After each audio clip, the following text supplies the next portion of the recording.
Caro presidente, que preside essa sessão... Vanessa, eminente eu troco senador, contigo, tu falando isso que eu... Paulo Paim, caros colegas, senadora Vanessa. Senadora Vanessa, eu agradeço a Vossa Excelência primeiro, porque você já perguntou. Pergunto com ela, atende ela. Comissão de Defesa Civil, que vai acontecer agora, já está iniciando. E temos um secretário de Defesa Civil de Santa Catarina, Milton Obos, que já está lá aguardando. E a Vanessa me fez um apelo e não poderia também negar a ela, que é catarinense de nascimento, hoje está no Amazonas, como também o senador Raul, que é catarinense, está na Rondônia comandando, mas são as circunstâncias dos momentos. Então, mas tudo se ajeita, no andar da carruagem, já diziam à época, as melancias vão tomando os seus lugares devidos.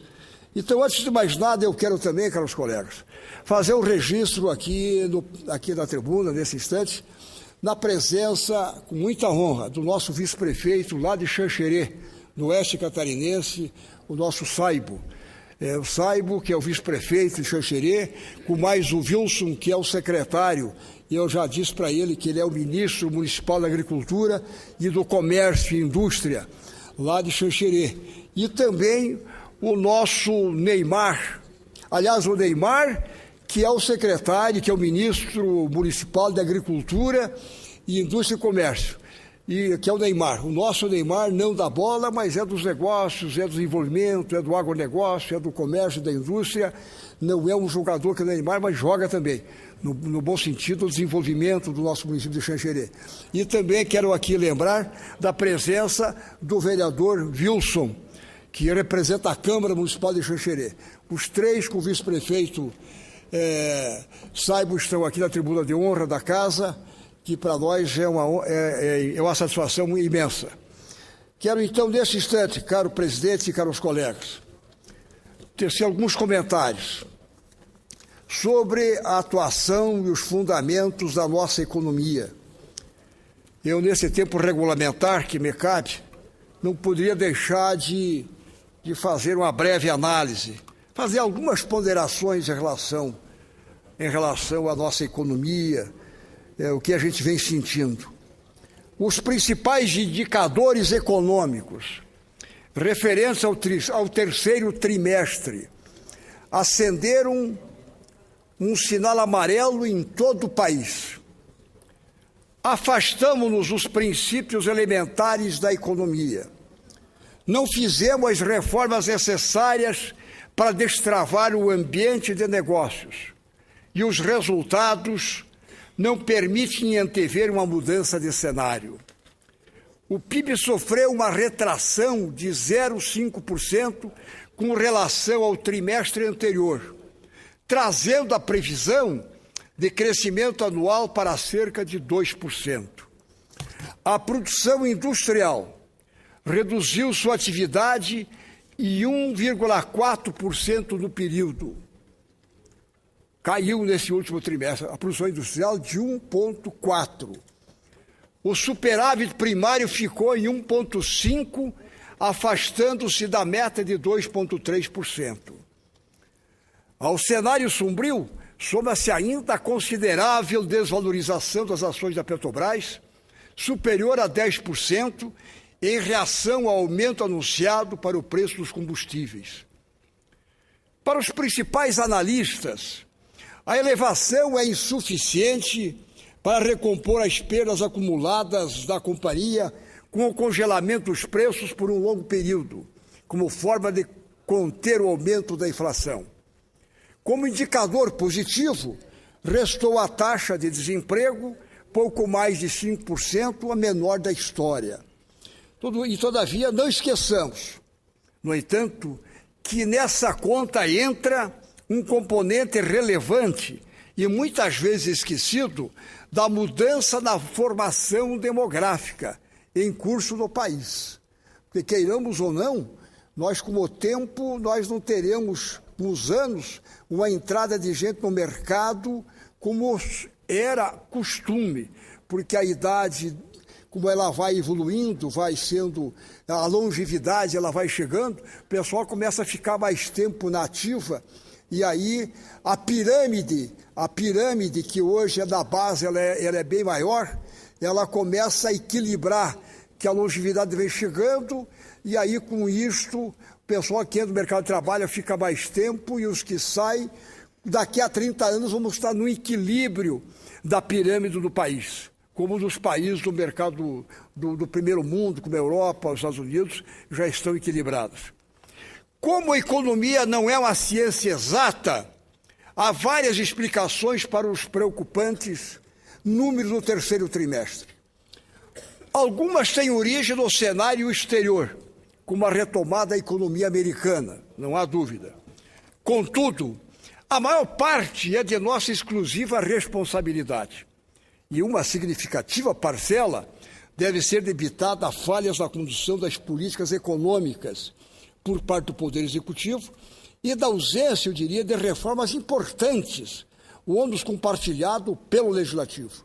E aí nós temos também a nossa culpa, queiramos ou não, que nós não conseguimos em conjunto encontrar os caminhos até o momento. A redução das taxas de investimento está na raiz do problema e reflete-se na queda no nível de confiança do empresariado.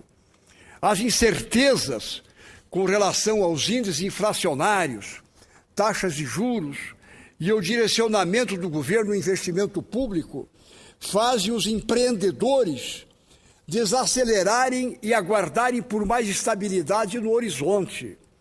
O mesmo fenômeno atinge os consumidores. Como resultado, temos um percentual de investimento em pouco mais de 18% do PIB, enquanto o nível desejado, senhor presidente, seria acima de 25%, média da maioria dos países emergentes. Então, se nos países emergentes a aplicação do percentual do PIB é acima de 25% dos países emergentes, nós que estamos com um pouquinho mais de 18%, nós estamos aquém, então, em investimento em relação aos países emergentes que nós fazemos parte. Isso para nós não é bom, não é um sinal verde, como se diz. Temos alguns caminhos inevitáveis a percorrer. E quanto mais adiarmos essa caminhada, mais longe ficaremos do crescimento desejado. O fortalecimento de nossa infraestrutura é um deles, essencial para destravar o desenvolvimento econômico, com redução drástica dos custos de produção. Os últimos leilões de aeroportos e rodovias nos permitem vislumbrar alternativas próximas, apesar de ainda insuficientes, sem dúvida alguma. Então precisamos avançar, ousar, incluindo em nossa pauta o transporte ferroviário, por exemplo, essencial para um país com dimensões continentais. Nós temos que agir, fazer as coisas acontecer. Nós pegamos do oeste catarinense a Ferrovia do Franco, e essa comitiva de Xanxerê do Oeste sabe muito bem disso. A própria 282, que ela lá, região justamente de Xanxerê e outros lugares, ela precisa ou duplicar nos lugares mais complicados, nós precisamos encontrar caminhos para desafogar o trânsito, desafogar as cargas, o transporte que vão para os portos do nosso litoral. E assim por diante. Então, são questões que nós temos que fazer com que, ou por parcerias, ou fazendo concessões, nós temos que agir. Algumas estão começando, como eu disse, em aeroportos, ferrovias, temos que fazer a mesma coisa, em rodovias estão acontecendo, mas temos que agir. Eu acho que nós andamos muito devagar, engatinhamos muito. Estamos começando a despertar, mas é preciso avançar com firmeza nesses pontos. É preciso ainda que o governo federal siga a lição básica da economia de qualquer pessoa. Indispensável reduzir o gasto público, ampliando o investimento. Nós temos que dar um jeito de conter despesas de custeio para sobrar mais no investimento. A fórmula parece complicada, mas passa pela otimização das despesas de custeio através de gestão modesta e austera, moderna e austera, permitindo a geração de superávit. Com o risco de soar repetitivo, de soar repetitivo, não posso deixar de ressaltar a importância de uma profunda revisão em nosso sistema tributário, ainda que implantado de forma gradual. Ainda que se implante paulativamente, nós temos que avançar nessa reforma. Porque apesar da carga que recai nos ombros dos empreendedores e consumidores, aliada à burocracia labiríntica, sufoca o investimento, aniquila o poder de compra e impede o crescimento econômico. Apesar da tradicional resistência dos governos em tratar seriamente a reforma tributária, temendo, e é lógico, as quedas de arrecadação, a experiência de outros países e mesmo de estados brasileiros nos mostram resultados contrários. Com menos impostos, o setor produtivo pode investir, contratar e produzir mais, em condições de competição internacional. E é aí que nós temos que mirar, olhar a competição internacional. O consumidor, por sua vez, e aí eu vou concluir, senhor presidente, que vejo que meu tempo já está a encerrar. O consumidor, por sua vez, que hoje vê subtraídos cerca de 5 meses de sua renda unicamente para pagamento de tributos, tem sua capacidade aquisitiva ampliada. Ele terá com isto, se nós desburocratizarmos, se nós fizermos com que a carga seja menor, ele vai gastar mais, ele vai conseguir fazer com que sobre um pouco de recursos, e aí a roda girando, nós vamos consumindo mais, arrecadaremos também, de uma mesma forma, incrementando com isso o movimento do país. Com o incremento do volume de operações e investimentos, aumenta também a arrecadação e torna-se assim um desejado círculo virtuoso. Para tanto, é preciso coragem, aliada a planejamento sério, de longo prazo.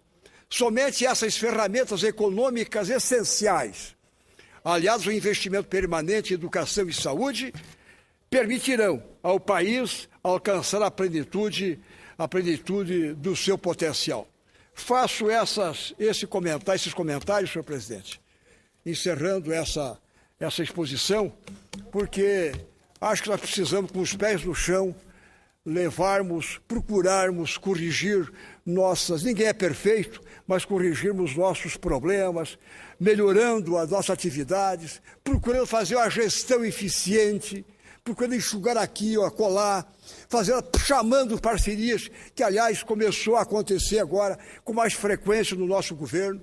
Eu acho que é isso que nós temos que encarar, com firmeza que nós vamos lá. Eu acho que são caminhos que nos ajudam a movimentar a máquina, a melhorar e ajudarmos a encontrar melhores soluções para os próximos anos. São essas considerações que faço, senhor presidente e nobres colegas, agradecendo a tolerância do tempo que tem me concedido, inclusive. Muito obrigado.